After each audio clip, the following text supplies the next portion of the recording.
Okay, guys, so I told you I was going to be back in later on today. Well, later on today is here now, and I'm back, right? And I wanted to talk a little different today. I wanted to talk about a jinn, right? Like, what is a jinn? So, I'm going to give this feed a little bit just to let some people get in here. And while I'm cooking my cerebellum, and so I'll just take a little moment to catch up. So I also recently got myself a new pair of earbuds. Like I'm a big headphone guy, right? And I love Beats, right? So I always was getting a new pair of Beats, and I'm like, yeah, I'm kind of dealing with this like male pattern baldness in the back. At least I'm fighting against it, right? So I'm like, yeah, I kind of want to reduce like the time of the headbands over my head. So I'm like, yeah. So I'm like, let me try some earbuds, right? Like I'm like, let me try some earbuds, and I'm telling you, man, this is like having a newborn, man. Like I'm so petrified of losing these things, right? Because that's the thing. That's why earbuds never really work for me, because I lose these kind of things. They're small, and you got one in one ear. I might have one in one ear and one like out, and I might put it in my pocket. So I gotta track like three things. Each earbud is a separate mission unto itself, and then you have like the case itself. So 1, 2, 3. There's three things, because at any moment, if I lose either one of these components, right, either earbud or the case, it's done, right? The whole thing is done. The whole thing hinges on me being able to keep this little contraption here, right, together, right? And I've already had like multiple freakouts where you'll be in one room and like I'll take one out and I'll put it down, and I don't know why I do that shit. Like I literally have to take it out and put it in the case and make sure the case is in my pocket. And when they get separated, it's like, oh, how am I gonna find this? Like, and it was enough that the individual earbud was a mission. Then the other day, I figured out that I could also misplace the case. So I don't know if I'm gonna survive this mentally and psychologically, but that's what's new in my life, man. That's what's going on here. So to get out of that, I'm gonna talk with you guys about what is jinn, right? And every now and then we need to remember stories of the jinn. Like, there's been a recent jinn movie. Like, we usually get a good jinn movie every 5 years, right? Like every 5 years. In fact, let me do a little research here. Let me pull something up here. I wanna check on this, okay?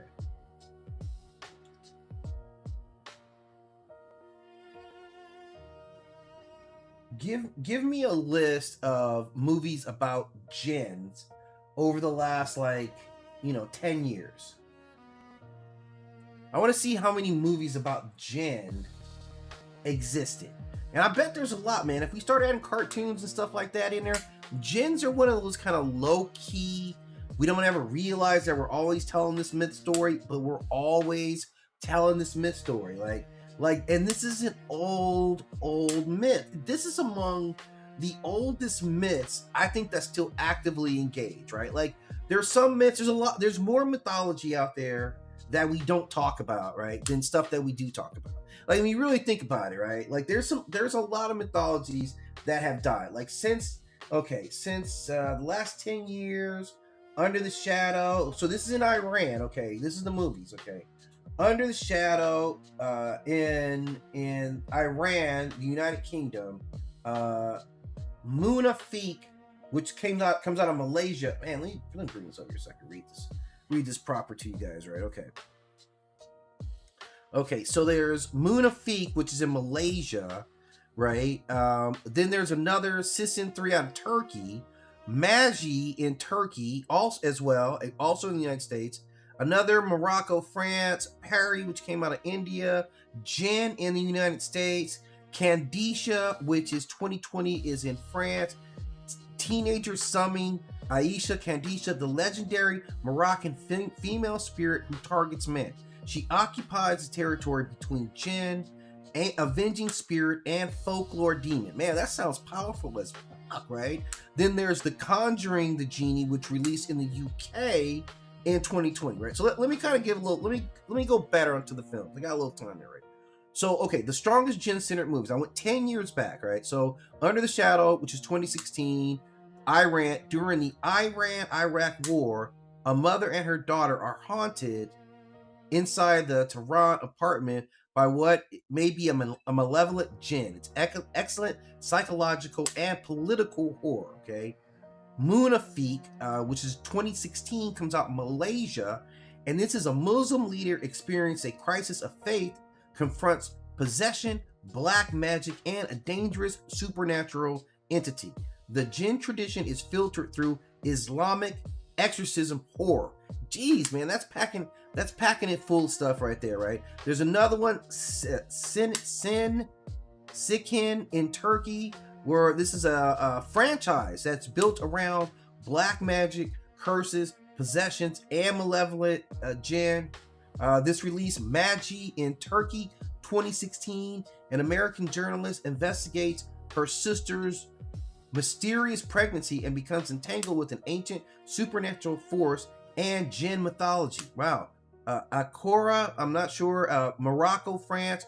4 childhood friends unite when a jinn-like creature called Bugata returns. It blends Moroccan folklore within a structure reminiscent of it. Man, that's on fire right there, man. Pari, another Indian flick, right? This is a dark supernatural story involving a Ifrit and a culture attempting to perpetuate its bloodline. Much nastier and more mythologically interesting than the title suggests. All right. Then we get Jinn, which is in a mute boy. Oh man, I gotta have my TikTok. Excuse me, guys. I gotta get this thing up here. Or do I have it up here? Oh yeah. Okay.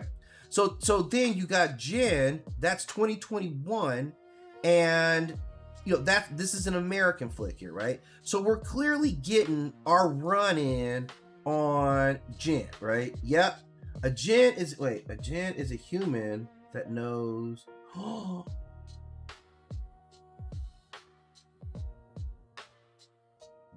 Wow.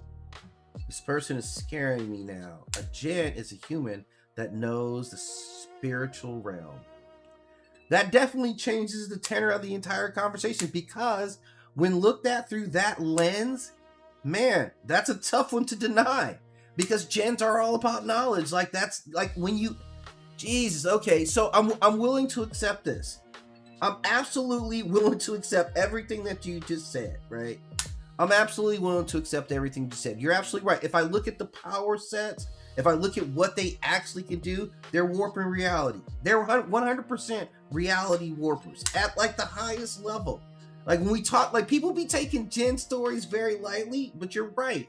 You're 100%. It's the same thing. So that's even more. Like you said, everything about jinn, they control, but they warp reality. Like when they're saying wishes, yeah, those are all teleportation, like the full gamut of everything that you would see from a being who understands, who looked at the back settings of the universe and said, this is what it is.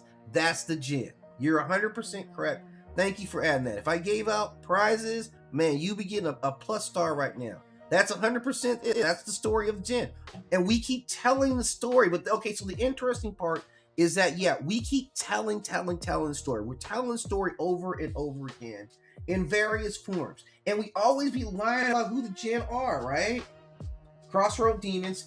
Yeah, I can see crossroad demons. Yeah, okay. See, now, like, that's actually kind of fully integrating, like, the process. I would 100% agree with that. I would 100% agree with that. Like, so all the stories about, like, Robert Johnson, like, the blues, like, think about it.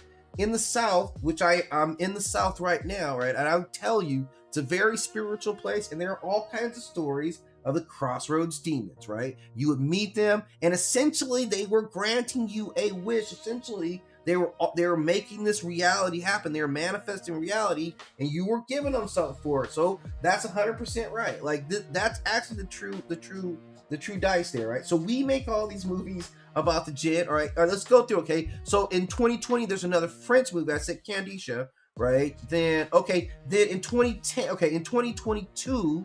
Right, 3,000 Years of Longing, which is actually the reason I'm talking about Jinn right now. This is an Australian movie, had an Australian and American release, and this is Idris Elba. So you can guess why my wife picked this one up, right? He plays a Jinn that is released by a scholar, and it's Tilda Swinton. So instead of straightforward horror, it kind of examines like captivity, desire, and storytelling. Like, this is a lot that they really mix in. So it's a very different story because it's really telling the Jinn story as this almost kind of cursed immortal, right? Like they do achieve immortality. Then during that same year, there's a name I can't pronounce. It's in Indonesian film. Students at an Islamic boarding school perform a forbidden ritual involving their Qur'an, a supernatural companion or a spiritual double, and unleash increasing violent forces, right? The 2023 in Bangladesh, right? Jinn, a newly married couple, seeks psychological and spiritual assistance after the wife begins displaying disturbing behavior. It combines possession, horror with uncertainty over mental illness, right? That's what demons also do. Kanzab, in Indonesian film as well, also that year, a traumatized young woman becomes vulnerable to Kanzab, a jinn said to distract people during prayer. This film specifically builds a horror around Islamic spiritual practice. So man, like the Islamic community is heavily going in on conversations about jinn, but you're right, we also are going heavily in on conversations about jinn.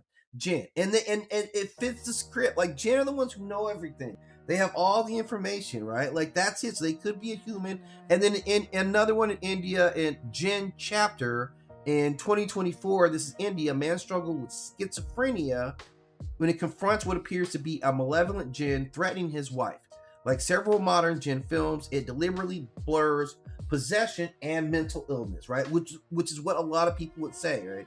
So there's a lot of meat on the bone when it comes to talking about jinn. Like we do not get enough time talking about jinn. I mean, seriously, we're telling all these stories consistently, kind of all over the world, man. We're talking about Indonesia. We're talking about in the UK, Australia, the United States. Like it was a lot of countries on there for for us to be telling very different stories. United Emirates, like so of course we can kind of see that story. But that's something that we need to really get into, because what do we know about jinn? Okay, are all jinn evil? No.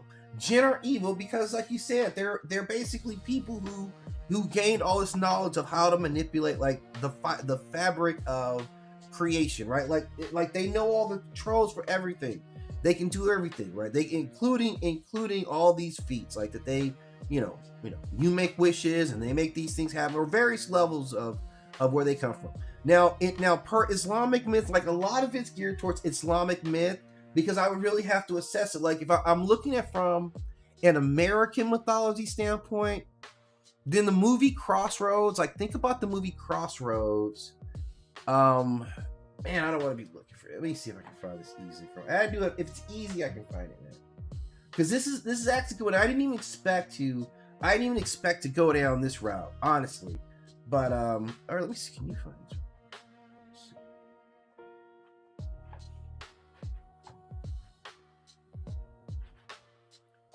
Let me see here.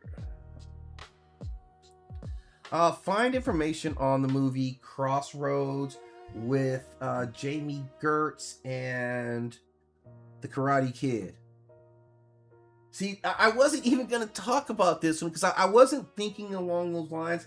And I've talked about jinn a lot. But it is all about choices. It's kind of like it, because a lot of this plays into trickster mythology too. Like that is a little bit of what, jinn mythology is. It is a little bit of trickster kind of culture as well. Let's see if it'll find this one. Yeah, Ralph Macchio.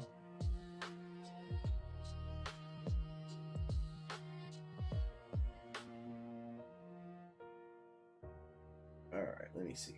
I just want some images here, man.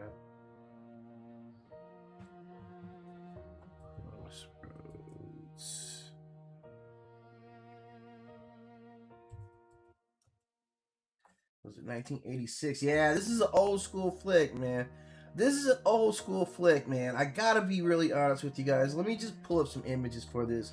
If you haven't seen this one, man, this is one of those movies that at a lot of levels of just good American filmmaking, good American storytelling, you should watch this movie, man. This movie really gets into like the heart of being American, like one of our richest tradition the Southern blues. It is an exodus into the Southern blues, man. Let me grab this image for you guys here, so you can partake of this, man. I'm sorry, I'm moving really like not swift right now, but hey, it happens. What'll happen to YouTube? Here we go. So this is something like when we're talking about passing along stories, I think this movie, man, fits right in there at an important point of, because it's orally, it's telling the tradition of, it's a mythology, it's a whole mythology system that this movie is really talking about, like the intersection of the crossroads, the music. And the music itself was brought down by the river. Like the I think, where's this movie take place? I want to see where it takes place. Before I speak on it, let me actually pretend like, let me get something like I know what I'm talking about here. Hang on, I can't even find my window at. Where you at? This movie, I believe was them in the southern part. Let's see. This comes out, I think, 6. Okay, so it's legendary blues magician Robert Johnson acquires his extraordinary level of skill by selling his soul at the crossroads. So Ralph Macchio is trying to come and make this very similar. Obviously, like it ain't the raw version, man. They sucked a little bit of they recolorize this bad boy, but it's following in that mythology, right? Where you come to this crossroads and you have a decision to make. This is an integral part of the mythology of the South, of the American South. This is absolutely American storytelling. He's like a young musician. They call him Lightning. He's trying to get this evolution, so it is a supernatural evolution that he goes to. And Scratch, the figure that they meet, Scratch, like there's always going to be, this ambiguity about what terms match, because we're talking about terms. Is Scratch necessarily a Jinn? Well, probably. Like it fits the mechanisms, and it I think we kind of force Jinn into a very narrow set of beliefs that I don't think necessarily reflect really what Jinn are. Like the whole idea, like in the bottle, all that stuff, that was nonsense, man. Nomads. I haven't seen Nomads. Have I seen Nomads? 1986? I don't think I've seen Nomads. Let me see if I can look this up. Because I watch movies all the time.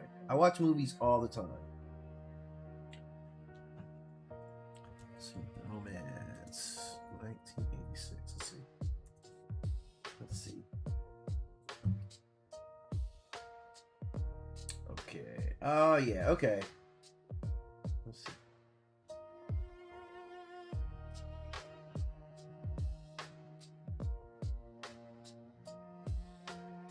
Oh, okay.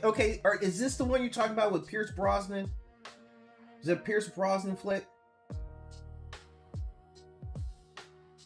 Supernatural horror? Yeah.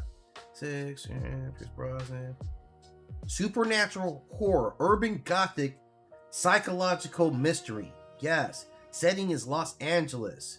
Pierce Brosnan plays James Charles Pommier, a French anthropologist who spends years investigating nomadic people, religions, practices, and supernatural traditions. Yes, I already like this. This is a great recommendation. After moving to a Los Angeles house with his wife, Nikki, he notices a gang of leather-clad punks roaming through his neighborhood. They behave like anarch urban nomads, constantly moving. Yeah, okay. Oh, yeah. Yeah, this is excellent. This is right up my alley here. Thank you. Yeah, I'm always looking for something to watch. I'll look for it on streaming. Like, you know how it is. Stuff be on streaming. And I'll look and see where it is. Like, I'm always going to check Tubi first. I'm just going to be really honest. I'm going to check Tubi first. So this stuff like this, the Jinn story is perpetuated. Like, it's perpetual. It's always at play all over the world. Now, I know we tell a lot of vampire stories, right? Like, the stories that we tell, they say a lot about us, too. Like, the stories that we tell, the stuff that we watch, this is a lot about us. Because we're watching all those Jinn movies, and we're steadily writing this Jinn movies. And we've been writing Jinn movies for thousands of years. Like, this is literally thousands of years that we're talking about the same thing. Like, that's a phenomenon, right? Like, think about how much we write about zombie movies, and ain't nobody ever seen a zombie around here, but like we stay on Jinn. Like, so this is an important topic.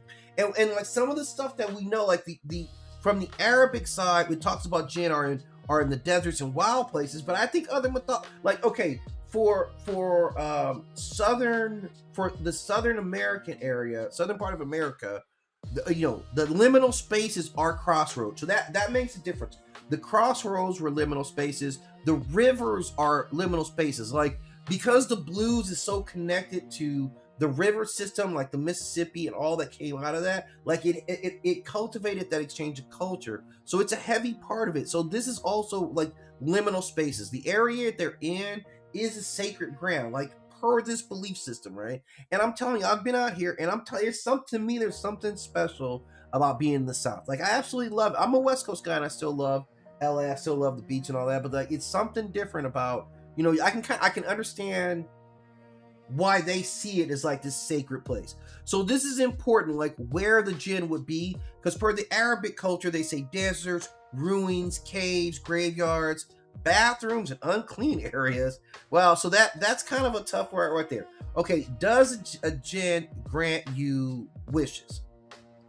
Well, let's see. Per Western literature and popular culture, yes, they do not naturally grant wishes, but some may be bound, commanded, bargained with, forced to perform tasks, but these relationships are usually very dangerous. A lamp is not inherently part of Jinn tradition either. It became famous through Aladdin, a story added to European version of 1001 Nights. In that tale, the Jinn services come through magical enslavement, not because granting wishes is simply what Jinn do. So they're like, yeah, if we see you, that's not necessarily my job. Well, I gotta give you 3 wishes because you were human and let me out of a bottle. What kind of culture is that? So the big definition of Jinn, and I think it's appropriately said that these ideas of like the crossroads demons, the skinwalkers, I think these are very prevalent stories that obviously tie into this creature. So there's something that we need to watch about. And here's the thing, like I was gonna bring this up because this was a character, like, I like to do characters that are popular in culture. And obviously, when I talked about genies, this I Dream of Genie, idea came up because this was one of the heavy myths about Jinn that we were being sold, right? And it's a weird thing because the whole story, culturally, right, socially speaking, like the cultural message was about the lesser beings controlling the more powerful being. In this relationship that she has with whatever his name, Mr. Nelson, right? Captain Nelson, he was the one who lacked power. He had the social power to give her like a legitimate place, but she had all the actual like cosmic power.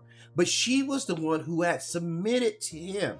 It's just a really weird way that they told the story of a Jinn, and it just always sat with me wrong. Like I never liked it, right? So I always wanted to go back and talk about this character and be like, and talk about what they were actually playing with, because it was a nuclear bomb, man. They were playing Genie, man. It was a total front. They wouldn't let her walk around in any clothes. She had to be naked half the time and completely subservient, besides the fact that she's a 2,000-year-old like cosmic powerhouse. Like this came about after Bewitched. So this is like 1965 for you guys who aren't aware, right? So this is still like in heavy rotation during my younger years because there wasn't a lot of TV. We didn't have a lot of competition on TV at that point. So we ran old stuff was on prevalently all the time. So I watched a lot of I Dream of Genie, probably not in sequence because I was a child and it was just coming on whenever, man. So I can't really say I watched it all in order. I didn't even know if I watched all the episodes, but I got enough of I Dream of Genie that I understood who Genie was and what it was to actually dream about Genie, right? So this was like a suburban, the Samantha was Bewitched was a suburban witch, so they made a suburban Genie. Even though like they weren't married, they didn't have kids, so she wasn't like completely tame. They let her be kind of like, yeah, girl. That was the whole thing with Genie. And she was a great character, as Barbara Eden. But here's the thing, man. Like Genie was actually a supernatural, right, reality warping entity. That's what she was. That's how powerful she was.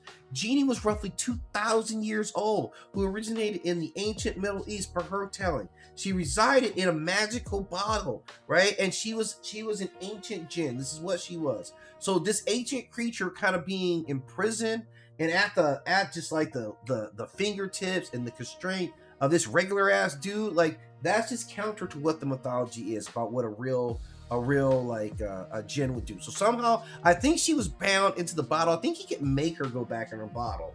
I mean, she could go in there voluntarily, but I also think he could make her go back in there. So he had control over her through the bottle. So they kept that bottle myth so that they could cage a being. Like she's basically a bird in a gilded cage. Like you took a hawk and you encaged it, right? You took a lion, a tigress, and you put her in a cage because she's all powerful, but this constraint of you have mastership over her, right, is what keeps this like mad lioness in check.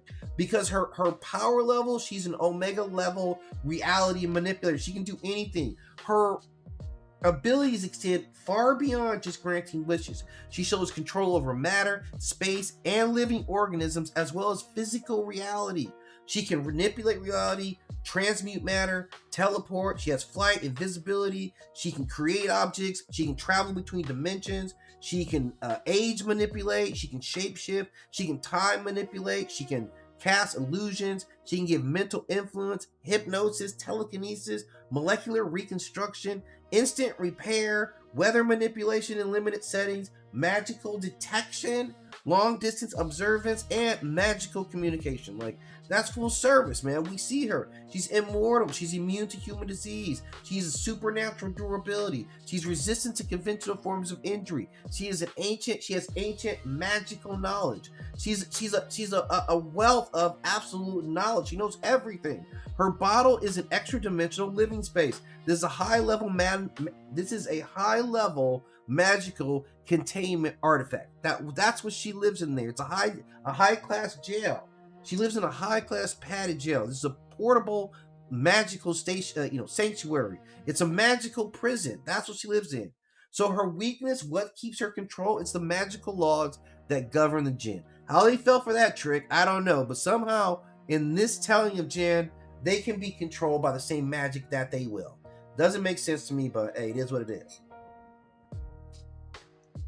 But psychologically, like it's an interesting story because this story is really all about power constrained by limited freedom. This story explores like freedom versus servitude, love versus obligation, identity beyond captivity, right? Power restrained by rules, the desire to have belonging. Like she's kind of messed up in the head, right? She's jealous. This is ancient magic entering into this modern world in a submissive position. So like, obviously Samantha was right in line with that. Scarlet Witch is kind of there. And other mythological connections, like she's tapping right into it, man. This is it at the highest level. This is how we thought of a Jinn in 1965, man. The Jinn was like, yeah, you're gonna, wear something cute, by the way. Like also wear something cute. Be a Jinn. Make sure you clean up around here and wear something cute when I get home from doing important space stuff. That's what we told the Jinn was, right? In 1965. But it would not stay that way. Oh no, the Jinn themselves would not allow that disrespect to their species. They will respond with the Wishmaster, right? Like the Wishmaster, we already know. This dude right here is a Jinn of Jinn. Like this is not a bad Jinn, not bad meaning bad, but absolutely bad, right? The Jinn, this dude comes out in the Wishmaster series, and we're talking like 1997, right? So, this is a ways from the Genie era of Jinn, at least in the United States. And unlike Genie, this dude ain't friendly, man. He's an ancient, very angry Jinn who's in prison for centuries within a magical gemstone.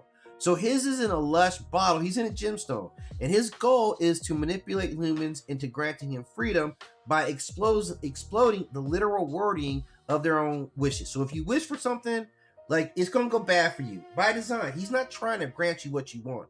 And once unleashed, he is going to, unleash countless other Jinn upon Earth.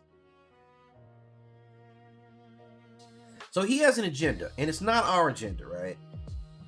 And he does all the same thing. I mean, we see everything. Reality manipulation, wish fulfillment, he would call it.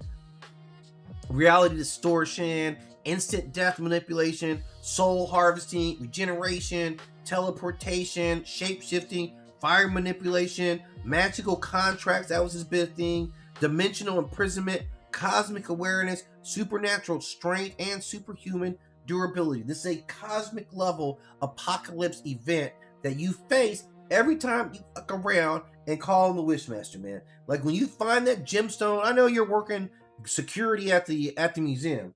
For everybody working security at the museum or custodial at the museum, stop picking stuff up, man.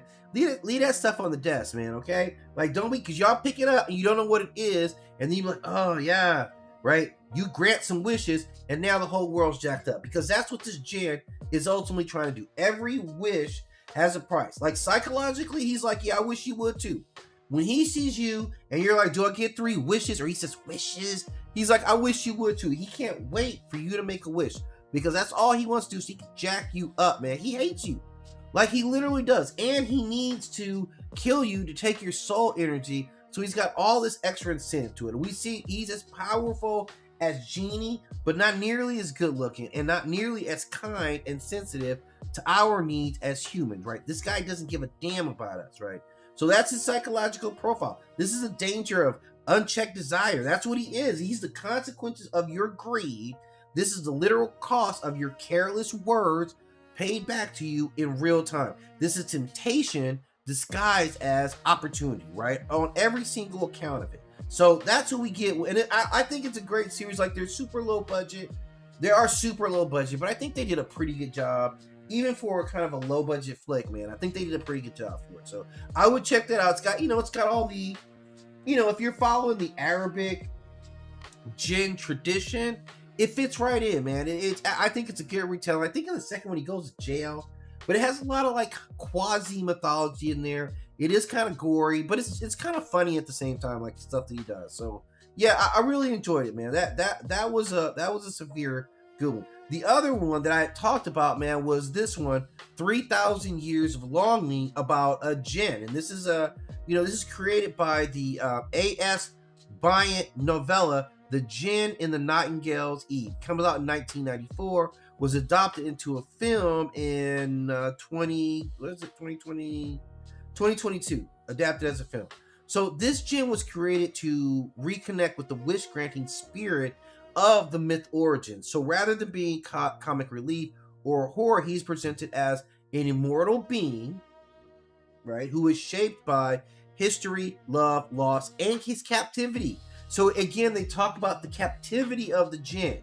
So this is an important part of who he is. And you can kind of feel his pain for this, right? And I'm sure this is why my wife wants to watch it. And not just because it's Idris Elba, right? I'm sure that's not why she wants to watch it. So this Jinn, of course, in this tradition, he is an ancient supernatural spirit.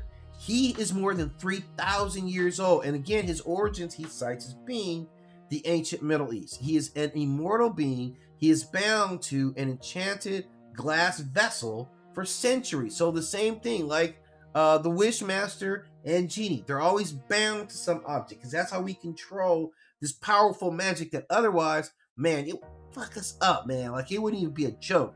So again, he is witness, and he talks about being witness to the rise of empires. He served kings and queens. He's loved mortals and repeatedly found himself in prison because of human greed, fear, and desire. And unlike fictional genies, he possesses enormous wisdom earned through thousands of years of observing humanity. So this guy's deep, man, and he's hurt, man.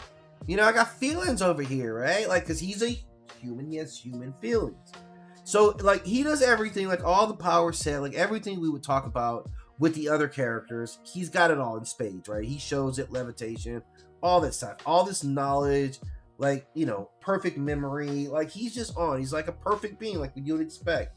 His weakness is that he's bound by these magical laws. He faces imprisonment all like thousands of years. He cannot escape, the magical binding. So his emotional attachment to humans is his other weakness. So yeah, that's what he is. He represents the burden of immortality, right? Living forever. Watch, especially when you're living forever and you're basically in jail. That's even worse, man. Solitary confinement. So that's what he is. He's a very tortured creature. He's witnessed civilization disappear around him, rise and fall, while he himself remains unchanged. He doesn't even get to evolve with everyone else. So every meaningful relationship that he's ever had always ends the same way. Everybody around him dies. So it leaves him isolated despite possessing abilities beyond human imagination. So unlike the wishmaster who exploits desire, this jinn understands desire. His tragedy comes from seeing that every fulfilled wish satisfies another human heart, but never his own heart. So that's a very deep and different look at the jinn. So I'm glad we had this conversation. I've been itching to talk about the jinn, and we got to see 3 very different representation of the jinn in modern culture. And we also introduced, thanks to Pip to Ka, the idea of the crossroads jinn and other jinn, and how we see jinn as being highly enlightened humans, maybe even some would say like angels in some regard, in that enlightenment of knowledge, like knowing the back door to all this stuff.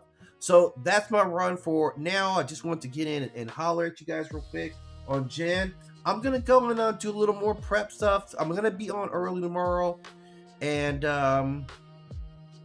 yeah, it'll be cool. So like, subscribe, you know, guys, do all that stuff. I definitely appreciate it, all the support.